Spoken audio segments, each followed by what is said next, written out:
नमस्कार दोस्तों, आप सभी का स्वागत है हमारे चैनल में। दोस्तों, गगनयान जिसे भारत का मानव मिशन कहते हैं, इसकी टेस्टिंग चालू है और हर तरह से, जैसा कि इसरो ने पहले ही कहा था कि इसमें भेजे जाने वाले मानव हर तरह से सुरक्षित रहे और ये मिशन सफल रहे। जरूरी है भूल चूक ना हो, सुरक्षा ज्यादा जरूरी है अंतरिक्ष यात्रियों की, इसलिए कोई जल्दी नहीं है। कई परीक्षण के बाद ये मिशन आगे बढ़ेगा। तो अब हाल फिलहाल में टेस्टिंग की गई है इस यान के लैंडिंग के बाद उसे समुद्र से रिकवर करने के लिए भारतीय नौसेना और इसरो ने कोच्चि स्थित वाटर सर्वाइवल टेस्ट फैसिलिटी में इस तरह का टेस्ट किया है। इस टेस्ट के पीछे मकसद था, जब ये यान अपने आखिरी वक्त में लैंड कर रहा होगा समुद्र में, तब इसे रिकवर यानी इस गगनयान के क्रू मॉड्यूल को क्या कोई परेशानी तो नहीं होगी तैरने में।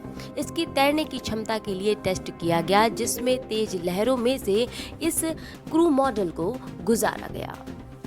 इतना ही नहीं, ये भी परखा गया कि इस रिकवरी मॉडल टेस्टिंग में इस समय यान का जो वजन है, बाहरी मॉडल पर कोई असर तो नहीं। यान के वजन में किसी तरह का अंतर आ रहा है तो कितना अंतर आ रहा है, साथ ही साथ इसकी ग्रेविटी क्या हो रही है, इस तरह के टेस्ट का भी परीक्षण किया गया। ये टेस्ट भी एक तरह से काफ़ी ज़रूरी होता है, क्योंकि मानव स्पेस फ्लाइट का अंतिम दौर ये क्रू मॉड्यूल की रिकवरी ही माना जाएगा।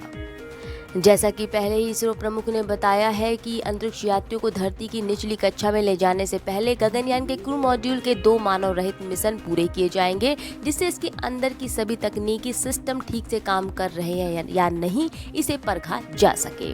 ये मिशन 16 मिनट में अपने निर्धारित कक्षा में पहुंचेगा। बात कर लेते हैं कि लैंडिंग की, तो लैंडिंग जब ये करेगा वहां से समुद्र की तरफ, तो लैंडिंग में इसे 36 मिनट तक का समय लगेगा। गगनयान के क्रू मॉड्यूल का व्यास 11 फीट, ऊंचाई 11.60 फीट और वजन 3735 किलोग्राम का है। मॉड्यूल का जो मॉडल फिलहाल इसरो ने दिखाया है, उसके हिसाब से अंदर 2 लोगों के बैठने की व्यवस्था है। 2 कंप्यूटर मॉनिटर स्क्रीन दिखाई पड़ती हैं, जिसकी मदद से कई तरह के निर्देश जारी किए जा सकते हैं अंतरिक्ष यात्रियों के द्वारा, जैसे धरती से संपर्क करने, लैंडिंग, नेविगेशन, पैराशूट खुलने, ऐसे निर्देश। इस प्रकार क्रू मॉड्यूल जो है वो डबल दीवार वाला अत्याधुनिक प्रकार का एक कैबिन होगा।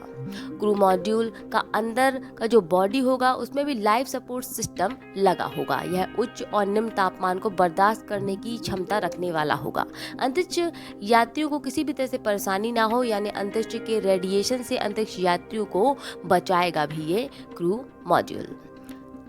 गगनयान की पहली इंसानी उड़ान 2024 से पहले नहीं हो सकती, क्योंकि अंतरिक्ष यात्रियों की सुरक्षा ही पहला कदम है। तो बता दें कि गगनयान के एक पार्ट या भाग को क्रू मॉड्यूल कहा जा रहा है। इसके अंदर ही भारतीय अंतरिक्ष यात्री बैठकर धरती के 400 किलोमीटर की ऊंचाई वाली निचली कक्षा में चक्कर लगाएंगे।